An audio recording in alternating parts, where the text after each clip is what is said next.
বাগবাজারের নবীনচন্দ্র দাসের নাম আমরা সকলেই জানি, যিনি রসগোল্লার আবিষ্কর্তা। কিন্তু যদি আপনাদের প্রশ্ন করি রসমালাইয়ের আবিষ্কর্তা কে, কিংবা নবীনচন্দ্র দাসের সঙ্গে তার কি কোনো সম্পর্ক আছে কি বন্ধুরা, উত্তর নেই তো। কিন্তু আজকের ভিডিওতে আমি আপনাদের এই সব প্রশ্নের উত্তর দেব। আসলে রসগোল্লার আবিষ্কারক হিসেবে নবীনচন্দ্র দাসের নাম আমরা সকলেই জানি, কিন্তু রসমালাইয়ের আবিষ্কর্তার নাম নিয়ে খুব একটা চর্চা হয় না, তাই আমরা জানতে পারি না যে রসমালাইয়ের আবিষ্কর্তা কে। আজকের ভিডিওতে আমি আপনাদের এই সব প্রশ্নের উত্তর দেব। চলুন বন্ধুরা ভিডিওটি দেখে নেওয়া যাক। আমরা এখন দাঁড়িয়ে আছি চিতপুর রোড বা রবীন্দ্র সরণিতে। ডান দিকে ফুটপাতের ধারে একটি দোকান এবং দোকানের বোর্ড আপনাদের দেখানোর চেষ্টা করছি। আপনারা দেখছেন দোকানটি জরাজীর্ণ অবস্থা, আর দোকানের মাথায় আগাছার দল ডালপালা বিস্তার করে শূন্যে মাথা তুলে দাঁড়িয়ে আছে, আর দোকানের এখান ওখান থেকে আগাছার শেকড় আর ঝুড়ি শূন্যে ঝুলছে।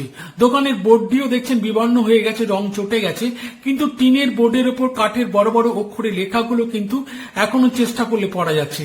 আপনাদের বোর্ডটি আরেকবার পড়ে দেখাই। দোকানের বোর্ডটি তিনটি ভাষায় লেখা, বাংলা, ইংরেজি এবং হিন্দিতে।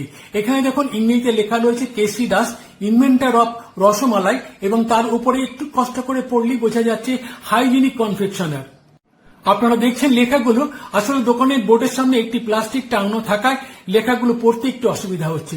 এখানে দেখুন বাংলায় বড় বড় করে লেখা রয়েছে কেসি দাস, আবিষ্কারক রসমালাই, ডান দিকে সন্দেশ লেখা রয়েছে, আর একেবারে বাঁ দিকে হিন্দিতে বড় বড় করে লেখা রয়েছে কেসি দাস লিমিটেড, আবিষ্কারক রসমালাই। আপনারা দেখছেন সেই হিন্দি লেখা বোর্ডটি। এবার পুরো বোর্ডটি আপনাদের দেখানোর চেষ্টা করছি। আপনারা দেখছেন সেই পুরো বোর্ডটি। এইবার আপনাদের এই দোকান সম্পর্কে দু চারটে কথা বলি।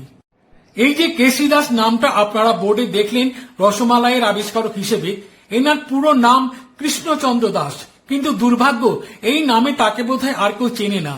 তার সংক্ষিপ্ত নাম কেসি দাস। এই নামেই তিনি বাংলার মিষ্টান্ন জগতে প্রতিষ্ঠিত। কেসি দাসের মিষ্টির দোকানের কথা আপনারা সকলেই জানেন। এই কেসি দাস হলেন নবীনচন্দ্র দাসের একমাত্র পুত্র।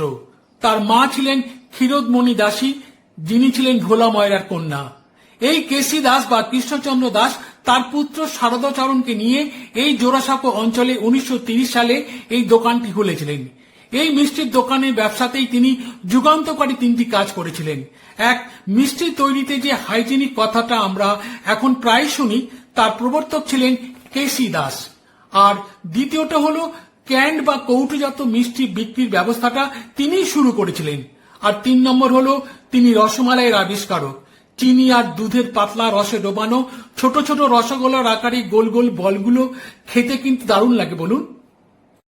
নমস্কার, আজকের ভিডিওটি এখানেই শেষ করছি।